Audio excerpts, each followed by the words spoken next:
Well, thank you for coming this morning. My name is Greg Moore. I'm the Executive Director at HomewardBound and want to welcome you this morning and thank you for coming. This day's been a long time arriving, but we're delighted that you're all here because you're all part of making this happen. So give yourselves a hand. Thank you for coming. So today we're gathered to celebrate, as you can see, the groundbreaking for the Pathways Family Shelter.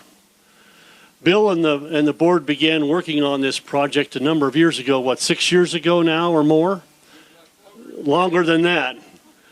And the first phase was the building behind us is the Pathways Village Apartments. That's 40 units of permanent supportive housing that opened in 2016. And it's been 100% occupied since the day it opened. And we have a waiting list for it. So that gives you an idea of the need in the community for that kind of facility. The second phase is the Pathways Family Shelter, which we're talking about now. Now, the question might be in your mind, why is that important?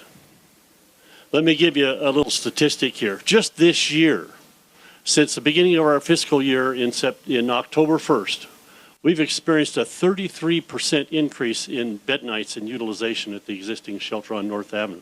That's a third. Guys, that's a huge number. And the year before, it was almost 20%. So the rate of utilization and need for services continues to increase and our capacity has not. That's why this building is so important. We're fortunate in Grand Junction that we have numerous organizations. Many of you represent those organizations here today that work cooperatively to address the issue of homelessness and those experiencing homelessness in our community. And like any city in the country, it's a visible and tangible issue, and we have people on all sides of the opinion, if you will. So we recognize the need for this. At HomewardBound, we have four initiatives that we're working on that are key, that are part of our effort to address this issue. The first is providing emergency shelter and food security. That's where that 33% increase is coming from. People who come to the shelter get a bed to stay for the night, a place to take a shower and clean up, and a dinner and a breakfast. Just to give you an idea, this year, we have, since the beginning of October, provided 3,687 bed nights per month. That's an average of 123 per day. That gives you an idea of the demand. We've served 7,938 meals per month. That's an average of 265 per day. Those are staggering numbers. 265 meals a day. Now, the good news is the majority of the food is donated either through food recovery efforts or the food bank or individual donations. We are so grateful for the support from the community because we couldn't do this without that. The second thing we're doing is we're preparing to launch a day shelter program.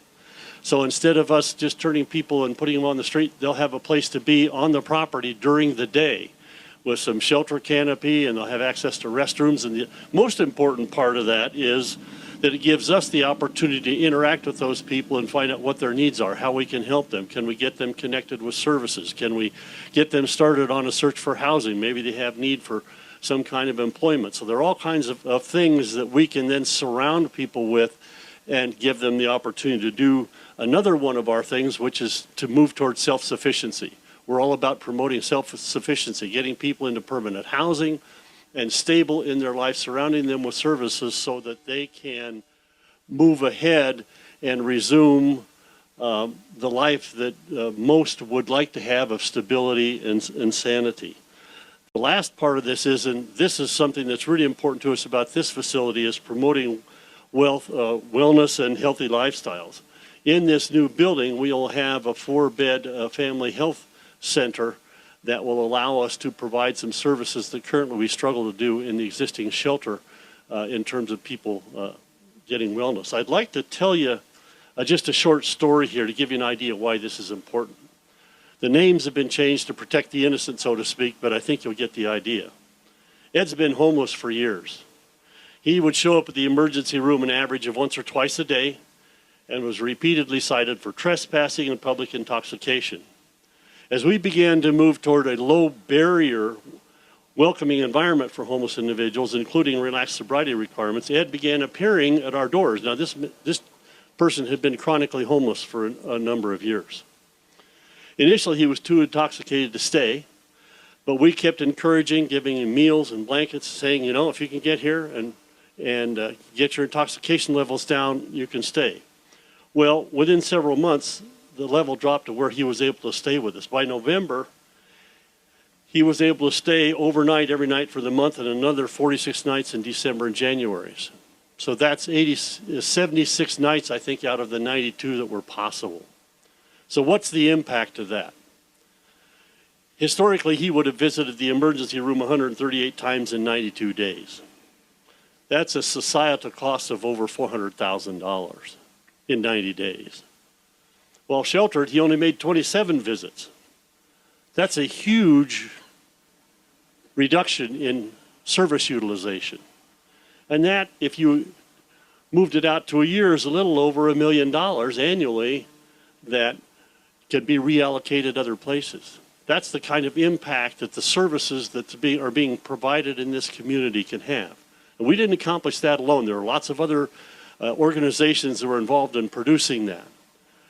But the impact can be tremendous. Along with that, there were a number of trespassing citations we were able to work with him on, and we're able to get him to do some community service right in the shelter to take care of that. So that's the kind of impact that we're talking about that each and every one of you gathered here today has a part in producing. The last part of this is an ancillary benefit to the construction of this building is that we'll be able to open the North Avenue shelter to exclusively serve men. Now that means overall we're doubling the overnight bed capacity in the community for people experiencing homelessness. That's a huge leap forward. Along with these other things, we feel that we are contributing our part to address the homeless issues in this community. Here in Grand Junction, we're blessed with an incredible spirit of cooperation and partnerships working together. The City of Grand Junction, law enforcement, first responders, hospitals, the Workforce Center, the Mesa County Department of Health, and numerous social service agencies and providers, Catholic Outreach, the Joseph Center, Grand Valley Peace and Justice, Salvation Army, and a long list of others that I could name.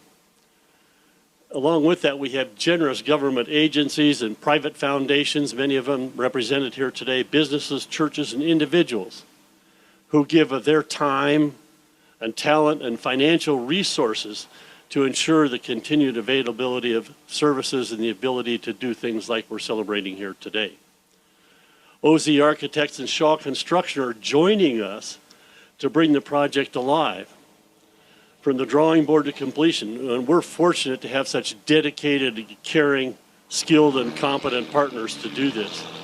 So I want to thank all of you for your support, your contributions, and most of all, your love and care for those who so desperately need it. Every day, because of you, lives are changed, and we are grateful beyond measure. In closing, I want to thank the Board of Directors. If you're on the Board of Directors, could you just raise your hand? I want to thank this group of people who serve so tirelessly and give of their time and energy to do this. It's a privilege to serve with you. With that, please welcome Bill Wade, our Board Chairman.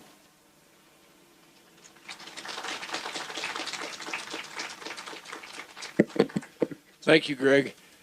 And echoing Greg's welcome to all of you, we thank you for coming here to see us start what we hope will be. It's Grand Junction. It's windy in the spring. No, the shovels we stick in the ground today are the culmination of a process that started for me in the fall of 2013 when I joined the board of directors of HomewardBound.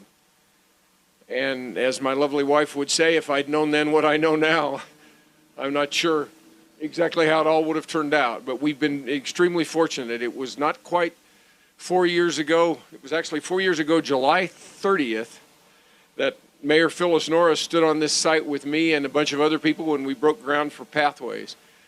From the very beginning, this process has been one of inclusion and one of changing the perception of the homeless people that we serve from people you just see on the street that you give a bed and a board to people that we can help give a hand to make them come back to society and be productive members. My board, the incredible staff we have now, our executive director, have all helped make this happen. There's nothing more important than the work we do, because these kinds of people and these kinds of needs will never go away. We have to continue to do whatever we can. And I'm incredibly grateful to all the funders that have helped us with this, who will continue to help us as we expand our services, to the City of Grand Junction for their participation in this program, to the State of Colorado, the Department of Local Affairs and the Department of Housing, to the Federal Home Loan Bank, all those people that have given us the wherewithal to get this started today. But as Sister Karen from Catholic Outreach said to me back when we were walking through a snowstorm in Durango about 5 years ago, she said, "Bill, don't think when we get this building started that that's the end. It's just the beginning." And she's absolutely right. So I thank you all for coming. We're grateful for your help. We look forward to your continued help as we move on down the road. And I think now would be an appropriate time to go stick a few shovels in the ground, and let's get this project started. Thank you for coming.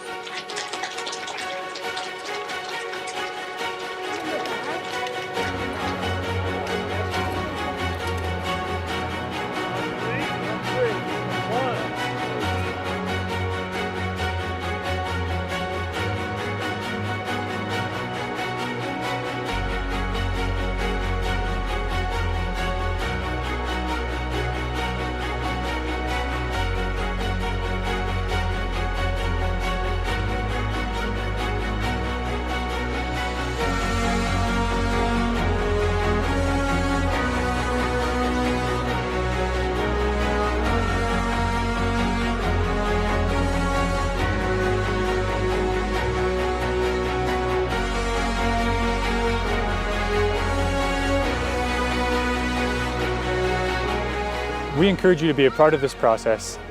This is an exciting development, but it's really only just one step in the process of helping get and keep people off the streets in the Grand Valley. So for you to get involved, we encourage you to visit our website, homewardboundgv.org, or to give us a call at 970-256-9424 and learn how you can help.